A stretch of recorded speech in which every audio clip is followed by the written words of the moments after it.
एक बार महर्षि नारद जी वैकुंठ की यात्रा पर जा रहे थे।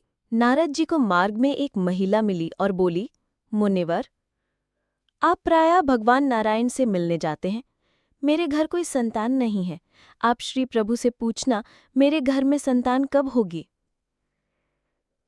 नारद जी ने कहा, ठीक है, पूछ लूंगा। इतना कहकर नारद जी नारायण नारायण कहते हुए यात्रा पर चल पड़े। वैकुंठ पहुंचकर श्री नारायण जी ने नारद जी से जब कुशलता पूछी तो नारद जी बोले, जब मैं आ रहा था तो मार्ग में एक महिला जिसके घर कोई संतान नहीं है, उसने मुझे आपसे पूछने को कहा कि उसके घर पर संतान कब होगी। नारायण बोले, तुम उस महिला को जाकर बोल देना कि इस जन्म में उसके भाग्य में संतान का सुख नहीं है।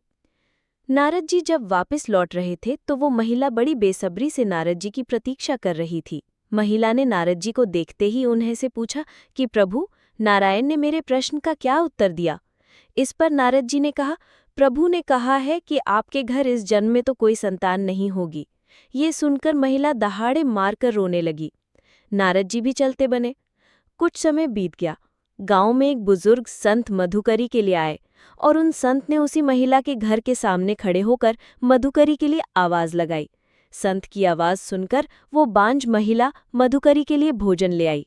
भोजन पाकर संत ने उसे पुत्रवती होने का आशीर्वाद दिया और जैसा उस संत ने कहा था वैसा ही हुआ। कुछ समय पश्चात उस महिला के घर एक बेटा पैदा हुआ। उस महिला ने बेटे की खुशी में साधु संतों में भोजन बांटा और ढोल बजवाए। कुछ वर्षों बाद जब नारद जी पुनः वहां से गुजरे तो वो महिला कहने लगी, क्यों नारद जी, आप तो हर समय नारायण नारायण करते रहते हैं। आपने तो कहा था कि मेरे घर इस जन्म में संतान ही नहीं होगी। ये देखो मेरा राजकुमार बेटा। फिर उस महिला ने उस संत के बारे में भी बताया। नारद जी को इस बात का उत्तर चाहिए था कि ये कैसे हो गया।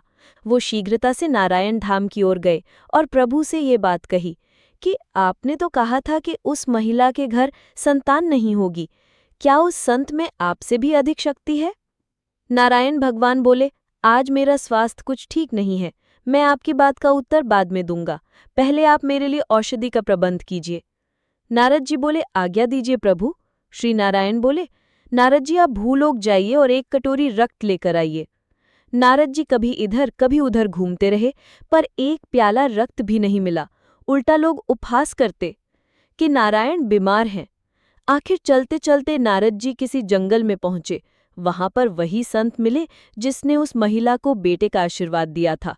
वो संत नारद जी को पहचानते थे। उन्होंने कहा, अरे देवर्षि जी, आप इस जंगल में इस समय क्या कर रहे हैं? इस पर नारद जी ने उत्तर दिया, मुझे प्रभु ने किसी मनुष्य का रक्त लाने को कहा है। ये सुनकर संत खड़े हो गए और बोले कि प्रभु ने किसी मनुष्य का रक्त मांगा है। उसने कहा, आपके पास कोई छुरी या चाकू है? नारद जी ने कहा कि वो तो मैं साथ में लेकर ही घूम रहा हूं। तुरंत उस संत ने अपने शरीर से एक प्याला रक्त दे दिया। नारद जी वो रक्त लेकर नारायण जी के पास पहुंचे और कहा, आपके लिए मैं औषधि ले आया हूं। नारायण ने कहा, यही आपके प्रश्न का उत्तर भी है। जिस संत ने मेरे लिए एक प्याला रक्त मांगने पर अपने शरीर से इतना रक्त भेजकर मुझे अपना ऋणी बना लिया है, जो मुझसे इतना प्रेम करता हो, क्या उस संत के आशीर्वाद देने पर मैं किसी को बेटा भी नहीं दे सकता? उस बांझ महिला के लिए प्रार्थना आप भी तो कर सकते थे, पर आपने ऐसा नहीं किया। रक्त तो आपके शरीर में भी था, पर आपने नहीं दिया।